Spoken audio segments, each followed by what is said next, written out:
Asian cup বাছাই পর্বে ঋতুপর্ণা চাকমার জোড়া গোলে মিয়ানমারকে হারিয়ে মূল পর্ব নিশ্চিত করে বাংলাদেশ। এই জয়ের আনন্দ ভাসছে তার মা, বোন ও তার এলাকাবাসীরাও। ঋতুপর্ণার বাড়ি রাঙামাটি কাউখালী উপজেলার মগাছড়িতে। বাংলাদেশ ফুটবল দলের ইতিহাসে অংশ নেওয়ার জন্য ম্যাচ দেখতে ভুল করেনি তার এলাকাবাসী। টাইলক্স টয়লেট ক্লিনার, যার অ্যান্টিব্যাকটেরিয়াল এজেন্ট টয়লেটের কোনায় কোনায় পৌঁছে ৯৯% জীবাণু ধ্বংস করে। ঋতুপর্ণার এমন পারফরমেন্সে মুগ্ধ খাগড়াছড়িবাসী। এই ফুটবলারের দুর্দান্ত ক্রীড়া নৈপুণ্যে গর্ববোধ করেন তারা।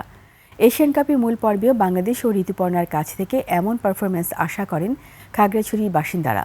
ঋতুপর্ণা যেন জাতীয় দলের হয়ে দীর্ঘদিন খেলতে পারে এবং এশিয়ান কাপে শিরোপা বাংলাদেশে নিয়ে আসতে পারে, তার জন্য দোয়া চেয়েছেন তার মা। গ্রামের মেয়ে ভালো খেলেছে, আমাদের খুব ভালো লেগেছে।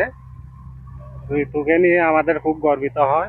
দেশের বাঁচে থেকে আমরা দোয়া চাই যে ঋতুপর্ণা চাকমা আরো যেন ভালো করতে পারে, দেশকে যেন আরো উজ্জ্বল করে এশিয়া কাপ করবে, নিজের এশিয়া কাপ জয় করতে পারে।